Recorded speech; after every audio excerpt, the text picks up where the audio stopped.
Jiro is a young, friendless boy who is upset because all his classmates think he's a weirdo. He is currently venting about his problems and receiving a pep talk, telling him to embrace what's unique about him, but the one giving him this pep talk is his dog. So I kinda see why his friends thought he was weird. It turns out that Jiro was born with the ability to hear the voices of all the animals around him, but talking to animals all the time freaks others out. So by the time Jiro was grown up, the only friends he had were the neighborhood animals, and he'd go to great lengths to keep them safe, even getting into fights to protect some of his animal buddies from the delinquents who were trying to mess with them. After chasing the delinquents off, the cat and crow thank Jiro for his help because those three have been terrorizing them a lot lately, but Jiro says it's no big deal and turns to head home. When he gets back, his grandpa immediately yells at him because he can tell that Jiro got into a fight again. He tells Jiro he didn't teach him the techniques of the shinobi just so he could go around beating people up in the neighborhood. He tells Jiro he's making a mockery of their family name, but Jiro says he couldn't care less about their stupid family name, and that sends his grandpa into a blind rage. So he takes out the family heirloom katana and starts chasing Jiro around. A little while later, the old man finally calms down, so he and Jiro are busy putting the doors back together, but Grandpa's got a community meeting to attend. So he tells Jiro he has to leave and that he will be back late, so he asks Jiro to lock up before going to bed. Jiro curses under his breath but agrees to his request. However, a moment later, that crow from earlier comes looking for Jiro and asks him for help because there's a cat in trouble in the woods. Jiro has no idea what's going on, but he follows the crow, and when he arrives at the location, he finds a cat severely injured under a tree. This is the first time either Jiro or the crow have seen this cat around here, and they have no idea what happened to it, but it looks like it's still breathing, so Jiro decides to do everything he can to save it. It turns out that before this point, the cat was a being known as Rago, the devourer of the sun, and he had been summoned by a mysterious group who sought to use his power for themselves. But Rago refused to take orders from them, so his summoners attempted to kill him for it. The next time Rago opens his eyes, he finds himself in a warm cat bed back at Jiro's house, and a moment later, Jiro comes in to check on him. Jiro is glad to see that the cat is finally awake because, with how badly injured it was, he wasn't sure if it would pull through or not. He brought the cat a bowl of water since he assumed it would probably be thirsty, and he then introduces himself, asking the cat to introduce itself as well.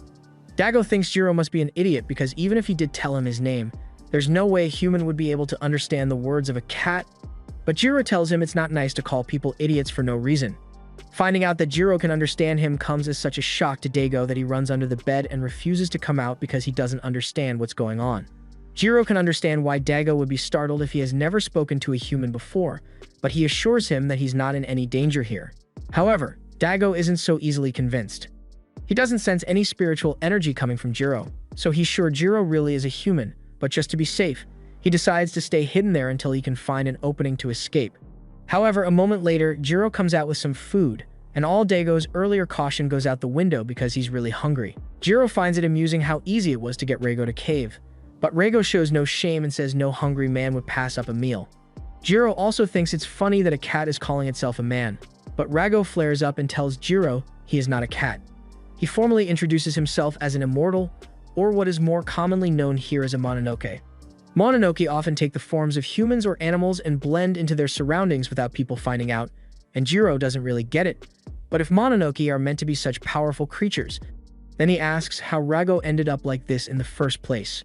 Rago explains that it was another mononoke that did this to him, and when Jiro asks why it happened, Rago says he isn't exactly sure of the details because he can't remember everything, but he recalls that it was another mononoke that did this to him, and the reason they attacked was because they wanted his assistance with something, and he refused. Jiro is starting to understand what went down, because it sounds like, after Rago turned these guys down, they jumped him. Though Jiro doesn't really understand why Rago turned them down in the first place, since he assumed that, as a mononoke, he would want to help out one of his own. However, Rago says he absolutely hates people like that guy because they are just parasites who want to act tough but can do nothing but rely on the power of others. Rago doesn't really think there's a point in telling Jiro all of this, since, as a human, he probably doesn't believe a word he just said. But Jiro reminds him that he's talking to a kid who has been able to speak to animals all his life, so immortal monsters existing isn't all too surprising to him. Meanwhile, out in the forest, a female agent has just come across the spot where Jiro first found Rago, and she reports back to HQ that she found a pool of blood which she has confirmed belongs to Rago. but she's not picking up any of his spiritual presence, so he must have gone into hiding nearby. Her boss tells her to wait for the rest of the search team to arrive for now, so she agrees to pull back and vanishes into the trees. It looks like there was someone else in the forest looking for traces of Rago besides her. At the same time, back at Jiro's house, he is busy giving Rago a bath to unwind, and he is impressed by how quickly Rago's injuries have all healed because he looks almost as good as new now. Bathing Rago like this reminds Jiro of how he used to do the same with his dog, Nachi, back in the day. She was the biggest, fluffiest dog a guy could ask for, and whenever he would get bullied or hurt, she would always ask him to give her a bath because she knew that always calmed him down. Later that night, Jiro goes to bed, but the second Rago thinks he's asleep, he climbs out onto the windowsill and prepares to leave. He didn't want to have to leave like this since he owes Jiro big time for saving his life, but if he stays here any longer, then he's going to end up putting Jiro in danger. He then jumps out the window, but as he lands, he ends up wobbling a little because although his injuries may have healed, he hasn't regained his full strength yet. He is about to leave the compound, but all of a sudden, Jiro appears behind him and asks Rago where he thinks he's going this late at night. Rago is shocked because he could have sworn he saw Jiro sleeping upstairs, but Jiro had anticipated that Rago might pull something like this, so he set up a dummy illusion in his bed to trick him. Cheap tricks aside, Rago tells him he doesn't need to concern himself with his affairs anymore because he has already done more than enough, but Jiro refuses to accept that and reminds Rago that he's the one who saved his life, so Rago is his responsibility until he is fully recovered. Rago tells Jiro that he never asked him for his help, and in fact, he would have been perfectly fine with dying out there if Jiro hadn't shown up. Jiro keeps arguing with him, but Rago eventually loses patience and reminds Jiro that he is still a monoke, a human-eating monster, and it is in Jiro's best interest to just go back to bed and pretend they never met. But all of a sudden, a random guy walks into Jiro's compound and interrupts them. Jiro has no idea who this guy is, but he tells him to get out of here because he wasn't invited. However, the man calls Jiro an ignorant human and transforms his arm before charging at him. This catches Jiro off guard, so he isn't able to react in time. But Rago refuses to let him die like that, so he jumps up and pushes Jiro out of the way before leading the guy out into the forest. He is doing his best to escape, but since he hasn't recovered his strength yet, the demon is easily able to catch up to Rago and pummel him to the ground in no time.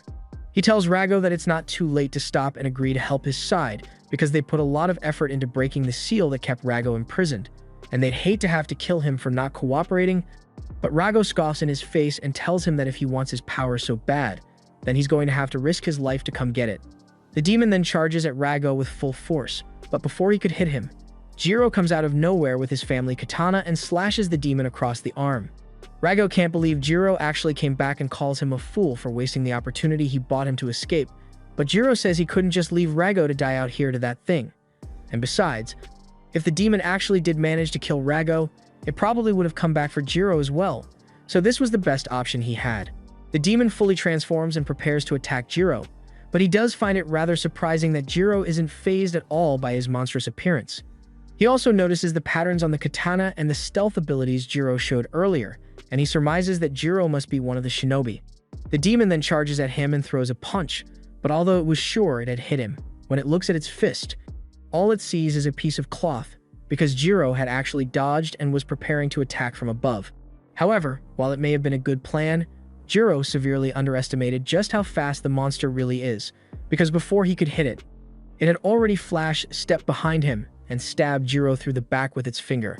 Jiro attempted to get off one final attack on the demon, but it leapt back to dodge it, and it's impressed that he could even think of attacking with a wound like that, but it doesn't matter now because there's no way Jiro can survive something like that. Rago walks up to Jiro and looks at his dying body with guilt because he knows this would never have happened to Jiro if it weren't for him. But when the demon sees Rago looking at Jiro like that, he assumes he must be thinking about eating him since eating a human would help Rago regain his full power. He agrees to let Rago have Jiro's body in hopes that it will make him change his mind about offering his assistance, but Rago intends to do no such thing. It's true that eating Jiro would allow him to regain his power, but he owes Jiro too much to do that to him or let him die here. So instead, Rago decides to let Jiro eat him. He then transforms and flies into Jiro's body, releasing a large amount of energy as Rago's true power is finally released, and the demon can't believe that Rago would actually betray Mononoke kind like this and hand his power over to a human. Jiro regains consciousness as his wounds are healed with Rago's power, but he has no idea what's going on, and he is startled by all the dark smoke coming out of his body. Just then, he hears Rago's voice in his head, telling him to stop messing around and pay attention because they are still in the middle of a fight. The demon attacks Jiro again, but this time, Jiro's body is fast enough to dodge his attacks, and he manages to avoid being impaled a second time. However, he has no idea how to actually take the demon down. But that's where Rago comes in. He tells Jiro that all he needs to do is make a fist, and he will handle the rest for him.